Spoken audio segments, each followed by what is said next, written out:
Hello all out there in YouTube.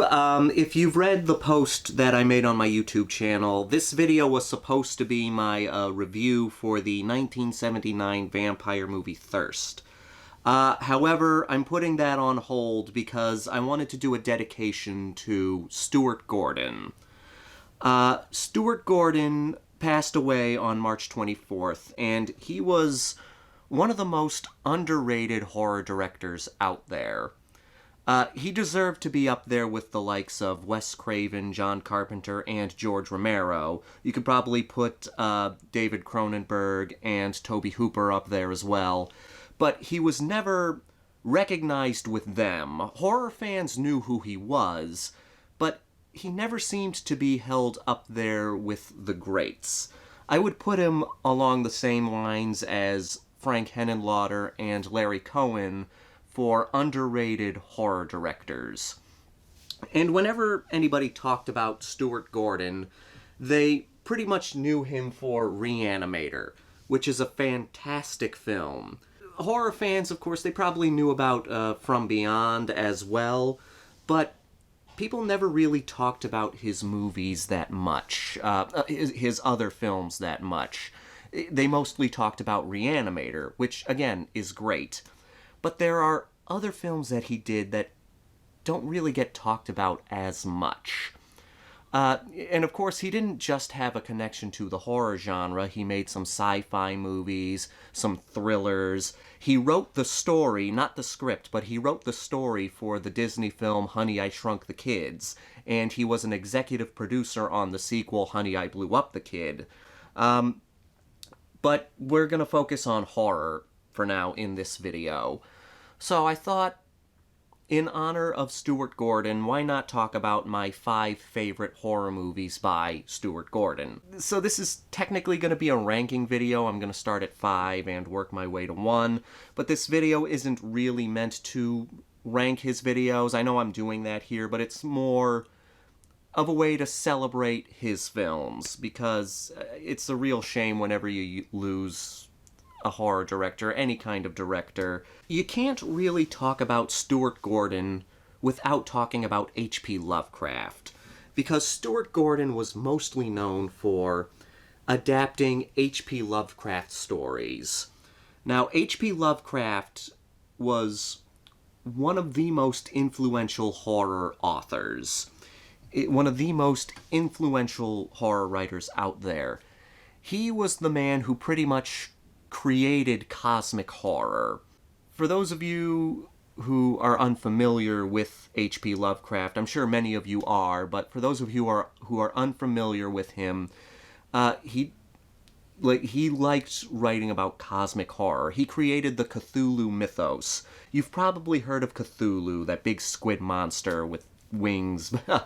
But he created this whole world, and people are still adding to that universe today. He heavily inspired Stephen King and other horror writers. What cosmic horror is, I'm just going to give a little explanation here, but there are other videos on YouTube that could explain what cosmic horror is better than I can, but I'm just going to give a little definition here. Cosmic horror is basically some kind of horror that is beyond human comprehension. It's when an ordinary person has to deal with something, or an ordinary group of people have to deal with something that's beyond human understanding. It's either a creature or an element or something that comes from the beyond in some way. It either comes from outer space, or it's existed on Earth in some kind of distant land, or beneath the surface of the ocean, like deep down in the depths of the ocean, or some kind of hidden place on Earth, or it exists on another plane of existence. It's something that's so beyond our comprehension that when we encounter it, we don't know how to deal with it. Sometimes it drives you insane, or it will kill you to try to stop it, or whatever. That's pretty much the gist of cosmic horror. I can do a video going a little deeper into cosmic horror sometime, but right now we're just going to focus on Stuart Gordon.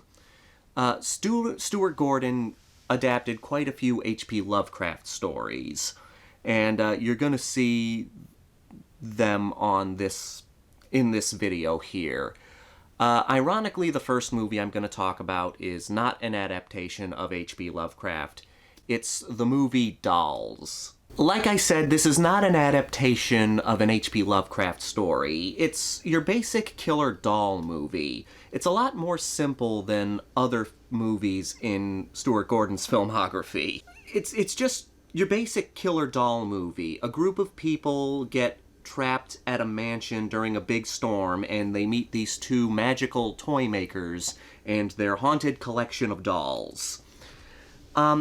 It's a very simple movie, very well done, and the main reason I put it on here is because Dolls came out 1 year before Child's Play, which is the most infamous killer doll movie out there. And I know the Child's Play series has a big fan base, but I always try to encourage people to watch movies that came before these other movies they love. You know, like Child's Play. People love Child's Play. People love Chucky. But I encourage them to go back and watch movies like Dolls, the Trilogy of Terror, and the Talking Tina episode of The Twilight Zone. Because I think those movies will give you a better appreciation for Chucky and Child's Play. There's not much else to really say about Dolls, because again, it is your basic killer doll movie, but it is very well done. So that's number 5 on my favorite Stuart Gordon movies. But I really want to get into the next 4, because those 4 movies are adaptations of H.P. Lovecraft stories. And that's really where Stuart Gordon shined, adapting H.P. Lovecraft stories. Not only would he adapt these stories, but he would put his own modern spin on them. So they would feel like H.P. Lovecraft, but they would also feel like Stuart Gordon. It's interesting because, like, when you adapt a story by Stephen King, it feels like Stephen King. Every movie that involves a Stephen King movie, it feels like a Stephen King movie. But when Stuart Gordon adapted an H.P. Lovecraft story, it felt like Lovecraft, but it also felt like Stuart Gordon. And that's what I appreciated about him so much. He was able to put his stamp on these movies, but still capture that Lovecraftian nature.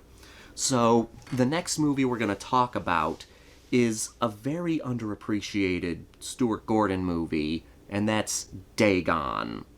Now, Dagon was an adaptation of my favorite H.P. Lovecraft story, Shadows over Innsmouth. It's like between Shadows over Innsmouth and Rats on the Walls for my favorite H.P. Lovecraft stories. And the basic premise of Shadows over Innsmouth is you have this guy who heard of this town called Innsmouth, and he's curious about it because there's a mystery about this town, and he arrives at this town, and then we follow the strange goings-on of the story. I am going to warn you, there is going to be mild spoilers in this video. I'll try not to give away too much about these movies. I will not give away the endings of any of these movies, but I do want to talk about certain elements of these different movies. So, spoiler alert here. So, with Dagon, it's not just an adaptation of Shadows over Innsmouth. It's also an adaptation of the short story by H.P. Lovecraft, Dagon, obviously. It's kind of mixing those two stories together. That's what kind of holds it back a little. I think if he adapted one over the other, this would have been a really great movie, but it's still very good and well worth your time. You have this young couple who's going on a boat trip with their friends, and they have a they have a boating accident just off of this small island town. The main character, Paul, goes ashore with his girlfriend to try to get help, because the other two are trapped on the boat out in the middle of the ocean, so they're trying to get help from this small town. And as they're trying to get help, they get separated, and Paul starts, seeing these weird townsfolk, and they're kind of deformed, and they want him. They want him and his girlfriend, so he's trying to escape from them, and he learns of this town and this cult that lives on this town that worships this sea god, Dagon. And this one really captures what makes cosmic horror so great, something that's beyond human comprehension. There's a mystery involved, and you're slowly unraveling that mystery, and what you discover is something that's so incredible and so terrifying that it's so much greater than you, but in such a terrifying way. So you have the main character of Paul, who's having these weird dreams about this strange woman. And it always has to do with the sea, and you don't know what his connection is with these dreams and why he's having them now and why they're popping up so much more now that he's on this island. The island in Dagon is not called Innsmouth. It's called, I can't remember off the top of my head what it's called right now, but I do kind of wish they called it Innsmouth because I like the name sounds cool. It's Innsmouth, But anyway, it's so suspenseful in certain moments. The only problem with Dagon is the first two acts are so much better than the third act. The third act is not bad in any way. It's just not as good as the first two acts. I think the movie really thrives when it's adapting Shadows over Innsmouth. Because Shadows over Innsmouth, it is kind of complex, but it's also a very simple story. You just have this guy going to this town of Innsmouth because he's heard about how strange it is and he's curious. But as he's, learns more about Innsmouth, the townspeople are trying to get him as he's, seeing these people deformed. I'm not going to get into details about how they're deformed. I encourage you to both read Shadows over Innsmouth and watch Dagon. I still would love to see a film adaptation of Shadows over Innsmouth, just a straight adaptation of Shadows over Innsmouth. Not mixing Shadows over Innsmouth with Dagon. But this is a damn good adaptation. And again, Stuart Gordon is able to put his own twist on it, because H.P. Lovecraft stories came out in the early 1900s, and they were made during that time. And it can be kind of difficult to take a movie that was set at a certain period and put it in whatever year it came out. I would love to see a period piece version of Shadows over Innsmouth, but this is a good modern telling of that story. It can be so hard taking a story that's made to be back during a certain time and putting it in modern times, but Stuart Gordon managed to do that very well, managed to make a modern telling of an H.P. Lovecraft story, and you can really see that very well with Dagon. And the changes he makes to the story are very interesting. I do think he makes a little too much changes towards the end, but they do work in this telling of the story.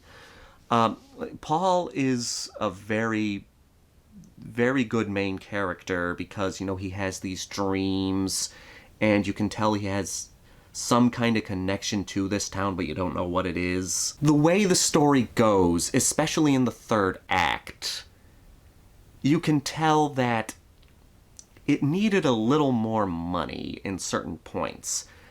This came out in 2002, I believe, 2001 or 2002, and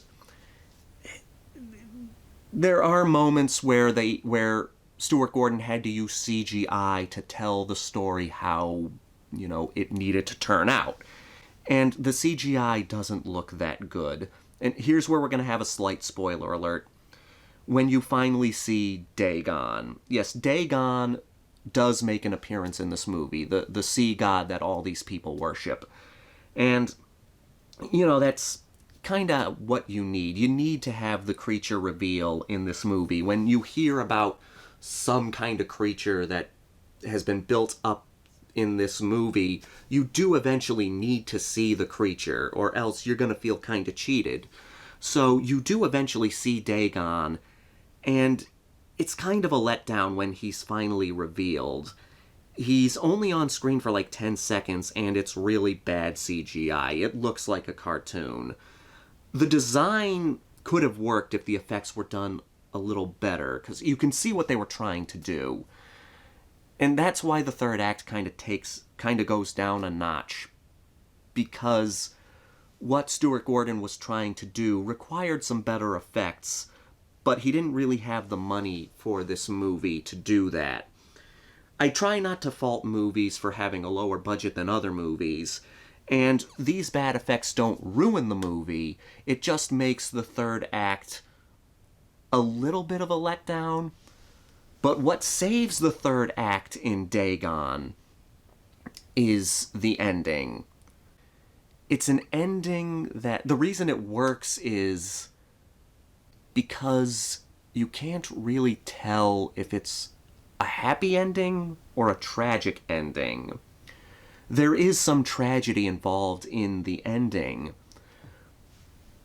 but the way they handle it, it gives you this mixed feeling. It's like, okay, is this happy or is it tragic? There is some bad CGI. I don't want to fault the CGI for being bad because it's what he had to work with at the time, but the CGI is not the best. But again, the way they handle the ending, the final image, it leaves you with this kind of a hopeful and hopeless feeling at the same time. I don't know if I'm making any sense, but it's just such a good balance of you don't know whether to be happy or sad. You don't know whether to feel joy or dread. And it is beautifully handled, how they handle this final image. I don't want to tell you what it is, but that ending saves the third act. So that's my fourth favorite Stuart Gordon movie. And we're going to go on to number 3, which I think is probably his most underrated movie. It doesn't get talked about enough. And that's Castle Freak. Castle Freak is a movie that came out in 1995, went straight to video, and that's a shame. It's, of course, an adaptation of an H.P. Lovecraft story, The Outsider.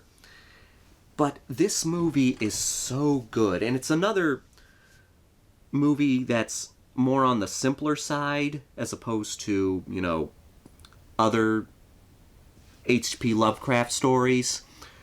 And this one actually isn't cosmic horror. I wouldn't really call it cosmic horror.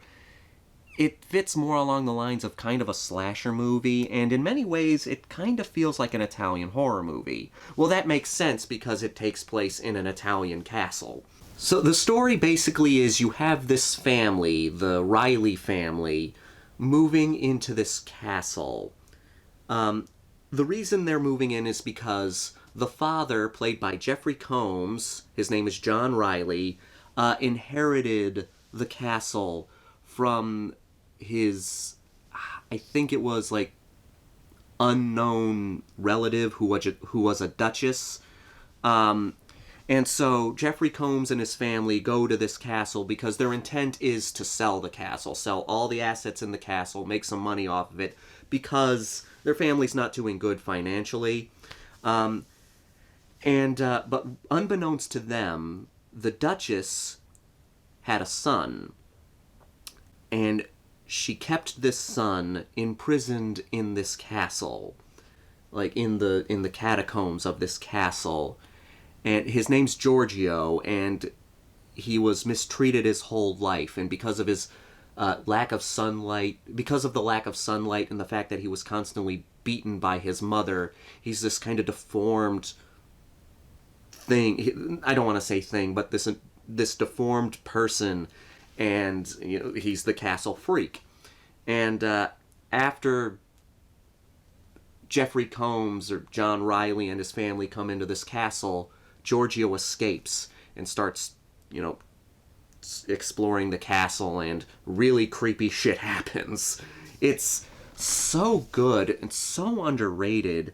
And again, it's just a simple story. It's this deformed person in this castle terrorizing this family. And Jeffrey Combs is kind of a staple of Stuart Gordon's movies. He was in this and the next two movies that I will be talking about afterwards.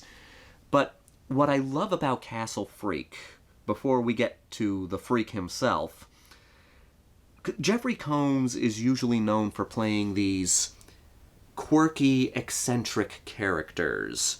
But here, he plays a grieving father. He was an alcoholic. In many ways, this movie is kind of similar to The Shining. You know, a family going to this far-off place with a father who suffered from alcoholism, and he slowly starts losing his mind. Only in this case, Jeffrey Combs is not really a bad person. He's just kind of losing his mind because of what Giorgio is doing, terrorizing his family. Anyway, like I said, Jeffrey Combs plays a grieving father in this movie, and it's revealed that in the past, when he was drunk, he was driving his daughter and his son home. He got into a car accident, which resulted in his daughter getting blinded, and his son dying. So their daughter is with them during this trip, and she's blind, and the mother can't seem to forgive Jeffrey Combs' character because of what happened. And he's trying so hard to make things right, but she can't forgive him because of that. And you understand where she's coming from, because this accident not only blinded their daughter, but killed their son. So Jeffrey Combs just does such a good job at playing this character, because he's usually playing these really eccentric characters, but here he plays a grieving father so well. And, you know, he's trying to make amends with his wife, and he's trying to be there for his daughter. Meanwhile, you have this deformed guy roaming the castle, unbeknownst to anybody. And it's such a good dynamic, and it's, again, such a simple premise, but executed so well. Giorgio is a really creepy horror villain. Yeah, because he's just this guy who's been locked away all his life, and in many ways he's a victim too, because he was locked away all his life, so he has this mind of a wild animal, and he's all deformed because he was beaten and he was kept out of the sun for so long. It's so creepy how they handle his character. There is this really funny element of the movie. It's unintentionally funny. The way Giorgio escapes from his chains is he basically bites off one of his thumbs. He bites it off and then rips it off. It's a really intense scene, and that way he's able to slide one of his hands out of the shackles and escape from his prison. He pretty much has a chain with him the whole time, which becomes kind of his primary weapon in this movie. It does have slasher movie elements, but I can't really call it a slasher. But anyway, the funny part about this is he has this missing thumb, but every now and again the thumb kind of reappears. There's a scene where you can see the effect on there of the prosthetic wound, and he's sliding his hand along somebody and the thumb kind of slides out, but then he puts it back. It's really funny, actually, just seeing, I give it 2 thumbs up. Magically appears. Anyway, the fact that the daughter's blind adds elements to it, because she has encounters with Giorgio, but the mother doesn't really want to believe her. The mother's become very protective of her because she became blind, and, she doesn't trust the father with her, because, again, he's really responsible for all this. But, so she has encounters with Giorgio, but because she can't see him, she's never really able to convince anybody that he's there. And there are so many creepy scenes, like when the daughter's sleeping and Giorgio's in the room, and he, wants to touch her because she's so pretty, and he's aroused by women, but he doesn't know what to do, because again he's basically an animal. And what's really creepy is, slight spoiler, but you find out that he was also castrated. So it's like he still has the bag, but he doesn't have the rod. Inappropriate, I know, but hey, what do you want from me?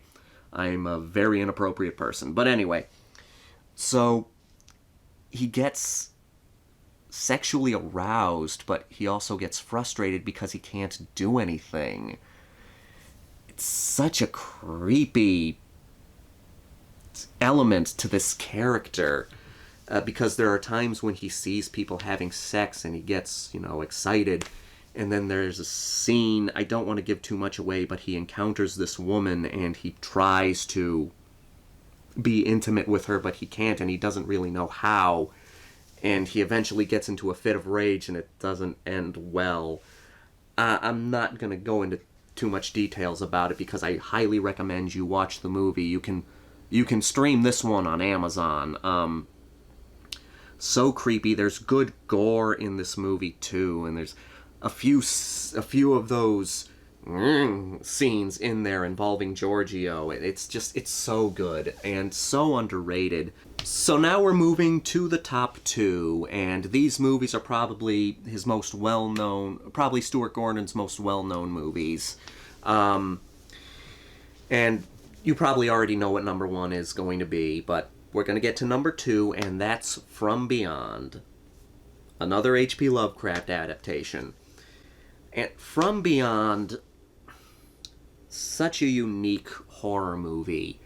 And that's why I really recommend people check out cosmic horror, because some movies can be familiar while other movies can be so different. And that's why I love cosmic horror. It's like cosmic horror and body horror are the genres I go to when I'm looking for something that's different from the typical slasher movies, the typical haunted house movies, the typical, stalker movies. This is what I go for. Body horror and cosmic horror are what I go for when I want something different in the horror genre. And From Beyond is very different. In this movie, Jeffrey Combs plays a man named Crawford who was helping this doctor named Dr. Edward Pretorius.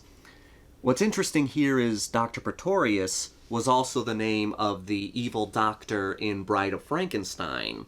So you can connect these two movies together, because From Beyond and the next movie we're going to talk about, which I'm guessing you already know what it is, but they're both kind of mad scientist movies. So it's interesting to see these mad scientist films from the 80s paying tribute to the classic mad scientist movies, Frankenstein and Bride of Frankenstein. So anyway, Crawford was helping out Dr. Pretorius with this machine. And what this machine pretty much does is it gives people this, in a way, it enhances a person's sixth sense, and it crosses over these two planes of existence. And on this one plane of existence, there are all these creatures, like these weird eel creatures, these weird jellyfish creatures. And turning on this machine crosses these two universes together. And while these universes were crossed and while these experiments were going on, something happened to Dr. Pretorius. And I will let Crawford explain for himself what happened. Bit off his head. Like a gingerbread man. Yep, some creature ripped off Pretorius's head like a gingerbread man. Because that's just the best way to describe that scene. Again, this is what I love about Stuart Gordon. He takes these H.P. Lovecraft stories, which are very dark, and he still manages to capture that darkness while also putting in this element of fun. See, it's a perfect mixture of fun and scary. That's why I love Stuart Gordon so much. Anyway, so Crawford gets blamed for the death of Pretorius because we don't see what happens in the house during this experiment. We see elements, but then we are taken outside of the house and we only hear what's going on. So Crawford gets blamed for this, and you have this psychiatrist who takes Crawford in and wants to continue Pretorius's experiment. And she's assisted by Ken Foree, who's working for the police station to make sure everything goes okay. But you have Ken Foree in this movie from Dawn of the Dead fame, and he and Jeffrey Combs are constantly stealing the scenes back and forth from each other. Again, it's that element of fun that I love in 80s horror movies, and Stuart Gordon captures that perfectly. Ken Foree plays a man named Bubba, because why not? And he's the one who is the voice of reason in this movie. Jeffrey Combs, Crawford, is trying to be the voice of reason, but you can tell he's kind of snapped because of this experiment and whatever happened during the experiment. And so he's being led on by the psychiatrist and kind of giving in to her wishes, but trying not to. And then you have Bubba, who's the voice of reason, who's trying to keep things from going out of control. Again, I don't want to give away too much, but the creatures in this movie are fantastic. The practical effects work in here is almost Thing-level practical effects. There are elements of body horror that are so well done. The creature effects are so good. It's a perfect example of both H.P. Lovecraft and cosmic horror. You know, these completely alien creatures that... This is the scary thought about this movie. These creatures exist around us. That's the concept of this movie. These creatures exist around us all the time. They just exist on a different plane of existence. So we're unaware of them and they're unaware of us. But then this machine basically allows these two worlds to become aware of each other. And then you have our civilized world being noticed by this very savage world. And it's just it's a really scary thought when you think about it.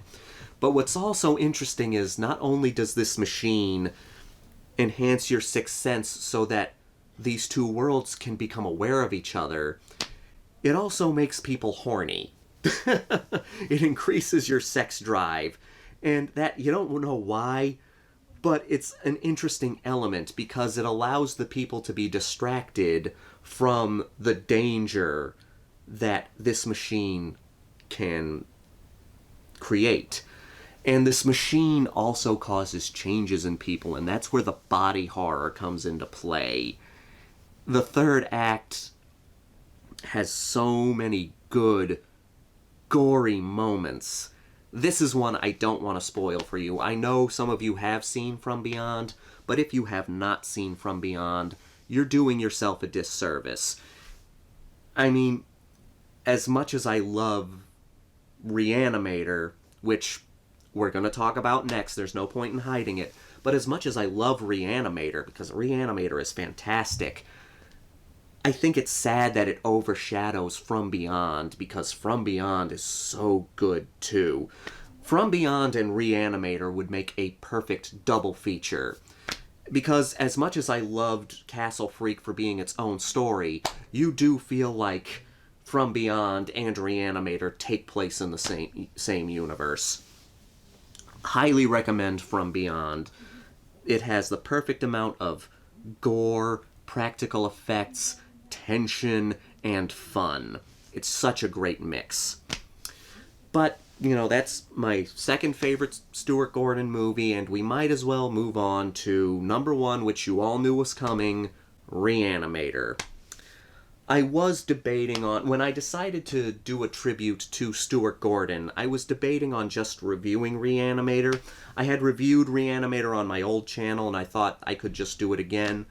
But I wanted to do a little more and talk about more Stuart Gordon movies because I felt that was the proper way to say goodbye to Stuart Gordon. So, Re-Animator, what can you really say about Re-Animator that hasn't already been said? So many people have already talked about Re-Animator.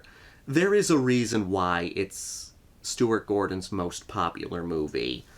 You have great characters. You have Jeffrey Combs, yet again, playing Herbert West, one of the best mad scientists in movies. You have gags. You have gore. You have this interesting mad scientist movie. I would say Re-Animator is one of my favorite zombie movies ever. It is cosmic horror, but it's definitely more of a mad scientist zombie kind of flick. Not your traditional zombie movie, of course, and that's why I love it so much, because it's not your traditional zombie movie. I mean, as much as I love, the classic Romero zombie movies, it's good to get something different, and Re-Animator is very different. For those of you who do not know what the plot is, shame on you. Just, everybody, if you haven't seen Re-Animator, do yourself a favor, go watch Re-Animator. You can stream it somewhere, but I highly recommend buying it because it's well worth every horror fan's collection. But if you're watching this movie, you've already seen Re-Animator. So let's talk about Re-Animator. You know the story of Re-Animator. Jeffrey Combs plays Herbert West, one of the best characters in any horror movie. I don't care what anyone says. He arrives at this university and rents a room from Dan Kane, who's a medical student. You might as well mention the opening sequence, which shows Herbert West in, I think it's Germany. I can't remember off the top of my head. But he's basically working with this other doctor who has gone mad and is basically, something's gone wrong with the guy and his eyes are exploding and all this shit's going on. And of course, everybody accuses him of killing him, but he didn't. He gave him life. You can't beat Herbert West as one of the best mad scientists in horror. Anyway, so as the movie goes along, you find out that Herbert West has created this elixir, which is the Re-Animator, which brings people back from the dead. The problem is you're bringing people back from the dead whose minds are destroyed, and they basically run amok and kill people. It's fantastic. At the same time, you have Carl Hill, who almost steals every scene as much as Herbert West. Not quite, though. But Dr. Hill is basically the villain of this movie, who discovers West's elixir. West kills him to prevent him from stealing his idea, and all hell breaks loose. That's basically the only way you can describe Re-Animator. A mad scientist movie where all hell breaks loose. It is funny, it's creepy, it's gory, it has some of the most memorable scenes in any zombie movie, I would say. I'm going to talk spoilers here just because people who are watching this have seen Re-Animator and know how great it is. But again, if you haven't, pause this video, go watch Re-Animator, and come back. The head-giving head scene. How can that not be one of the most memorable scenes in all of horror? Oh my god. It's fucked up and funny all at the same time. Because of the ridiculousness of the situation, it's so fucked up, but you can't help but like it because of how ridiculous it is. But it's also creepy.